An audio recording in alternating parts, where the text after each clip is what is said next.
So Sen mints Yeah. Did you also taste them? also play a starring role, and so yeah, we found out they were still being produced, though sadly they come now in little paper packets instead of Instead of awesome the tins? tins. Yes, yeah. Yeah, but we did order some online and we passed them out to our local homeschool book club kids to try. And the next question is from Cameron, age 11. Hi, Cameron. Have you ever tried a Sen mint? And what do you think of their unique flavor? That is a very positive way to say that. I totally, 100% agree with you. I do not like them at all. They're horrible. My grandmother used to always eat them, and my dad loves them. I think if you like black licorice, you kind of like it a little bit more, and I don't like black licorice either. But yeah, no, I totally agree. They taste horrible. And even I go to these book fairs and stuff, and I have a big bowl of Sin mints sitting next to me, and people will come up and grab them, and I'll say, eat them at your own risk. Because they just don't taste good.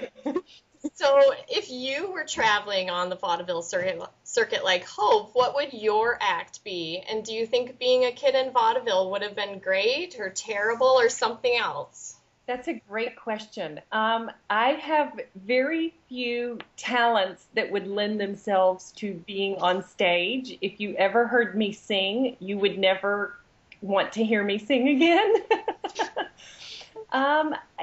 I loved the idea of one of the great things about writing Hope as a magician's assistant was that you get to research the tricks behind the tricks, So that was really cool. I don't know, maybe I would try being a magician or something like that. Although I have to say, I'm a bit of a homebody. So I don't know that I would like the lifestyle very much. Their lifestyle is a lot like, circus performers are now. I wouldn't even liken it to like a rock star or something like that, because I think rock stars even get to, they get nice treatment and they stay in nice hotels and they have nice big buses that they ride in. But vaudevillians, they were dirty a lot, like grimy, like they didn't get to bathe, but every fourth or fifth day, and a lot of times when they ate, they would eat one meal a day or something like that, because they really didn't. It was more of a timing thing. They just didn't have time to go somewhere to eat. It wasn't like they could run through a McDonald's, right? So yeah, no, I don't think I would like the lifestyle very much. So no spoilers, but Hope has to make a tough choice in the end, and I think it may be one that surprises some readers, what she chooses. Yeah. So did you feel like you had a moral or message they were trying to pass on to the readers? Oh, that's a good question, and I think writers get asked this a lot. I get asked this a lot, as kind of, do you have a moral or a message?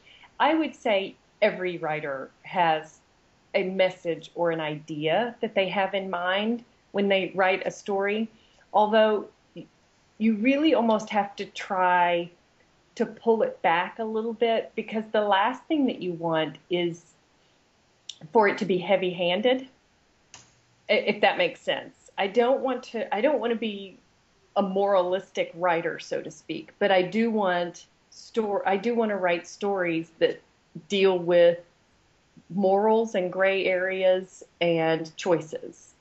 So yes, long story short, again, yes, I did have an idea in mind. And the idea was, can you do something wrong if it gives someone hope?